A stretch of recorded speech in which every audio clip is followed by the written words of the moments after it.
Hello. Welcome to the FasTrax Academy.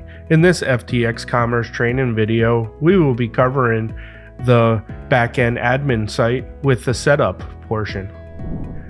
The backend admin site starts off with a login screen. Once you do log in, you'll initially be greeted with a setup wizard.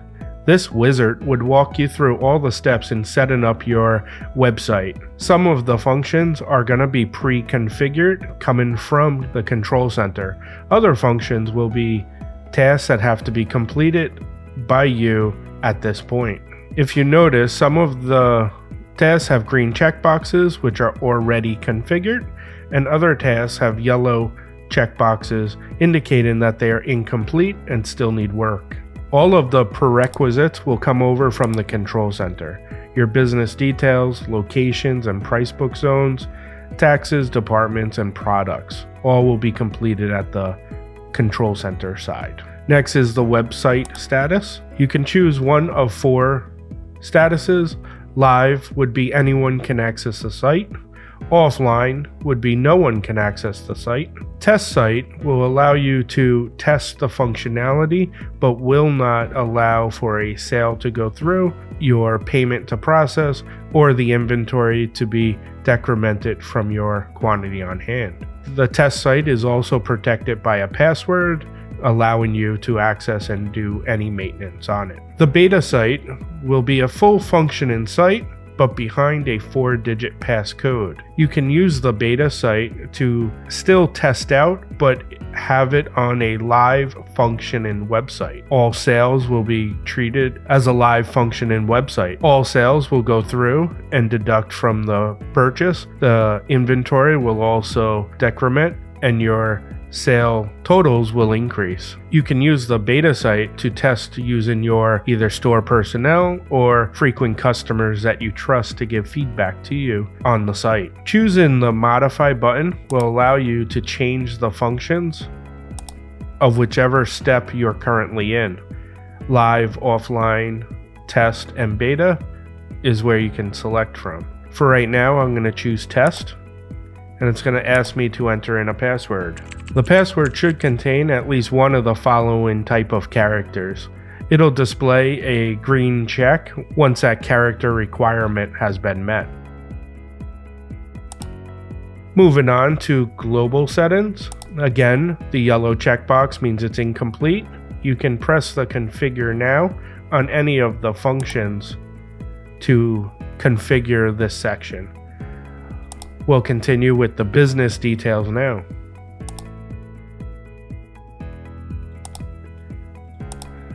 As you can see, the yellow incomplete means it is not yet configured. Pressing the configure now button will allow you to move forward with the setup. For each of the fulfillment sections, you can enable each type that you want to fulfill. In this case, the store pickup. We can turn this on and enable it. If you choose, you can also let the consumer know that this fulfilling method will be coming soon. This will allow them to see that the pickup will be available but is not there yet. You may give a description to the user if you choose, but not a required field. The next check is a confirmation code required. This will be a 4-digit code that is emailed to the consumer during checkout, and it is required to give back to the store personnel when fulfilling the order. The order will not be counted as completed or fulfilled unless the code is given to the cashier or your employee who's fulfilling the order. In addition, this code cannot be recovered. It is sent to the purchaser via email, and that is the only place it will reside. You can also enable tip option at checkout. If this is turned on, you're given 4 selections to predefined values to make the choice selection a little easier for the consumer. You can type in any which value you want. And on the checkout side, there'll be a 5th selection for a custom tip where the consumer can type in whatever value they choose. Next is slot booking required. If enabled, the customer will be able to choose a desired time for pickup for the order. Enabling this will also grant a new checkbox to allow rescheduling, which the consumer can reschedule if they're unable to pick up at that predefined time. You may also set up a minimum order amount. This amount will be the minimum required dollar amount that the store can place the order. You can set up a minimum order amount and also a fixed fee if the minimum has not been met. Next, you can choose your slot closing by days, hours, and minutes. This will allow for time for your fulfilling personnel to gather the product in time for the scheduled pickup that the consumer had requested.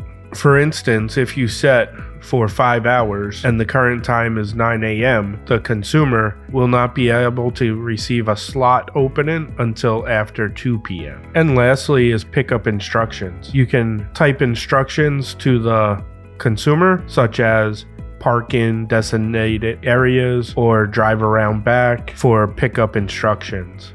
Once all these settings are complete, press save, and let's move on to the next section. The payment gateway is optional during the wizard, but must be set up to perform the website functions. Same thing with the age verification, must be set up to have the website operational, but is not required during the wizard. Next, we can move on to location settings and configure that. We can pick what store we want to activate or set up, at least one, if not both, in this example. Under the location details, most of this information will come over from the control center side. We can move down the list and set up each section. Under services, you can pick and choose what you would like to display as a service on the website for the consumers to see icons of each type of service. Moving further down the line, you would still turn on the fulfillment method or each store in case you have multiple stores that are going to fulfill differently. In this example, we'll use store pickup and we'll use the global settings that we already set up. You can confirm on the screen and move on. If your store has designated parking spots and labeled like spot 1, 2, 3, A, B, or C, you can populate those here and add on additional spots as needed.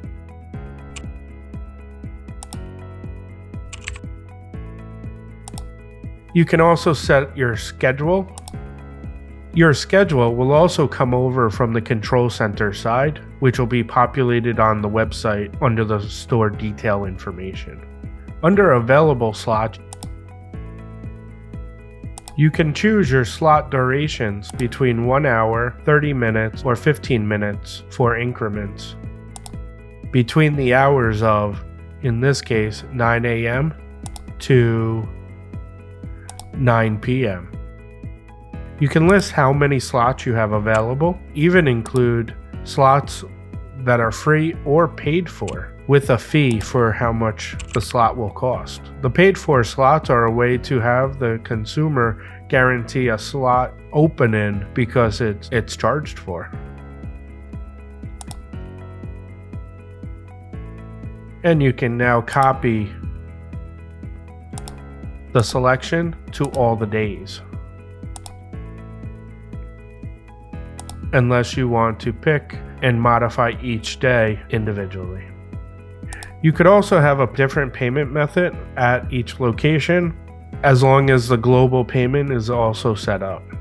And lastly is the location settings. If you tax buydowns differently on this location versus others, you can make those changes here, or allow return products different from global settings. You can set the date range you'd like to return products from.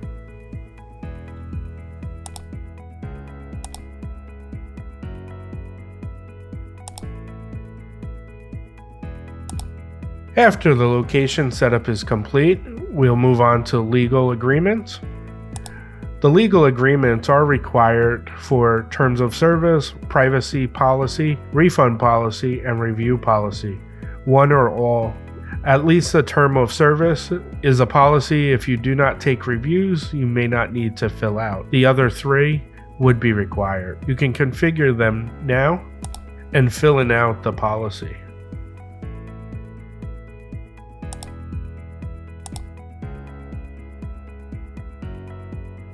Additionally, us here at FasTrax have been through the terms of service and policy agreements, which are built to the standards that are required by the bank. We may be able to use our policies on your service and modify the store names to fit your business, if you so choose. Once the policies are entered, save the policy, exit out, and hit continue.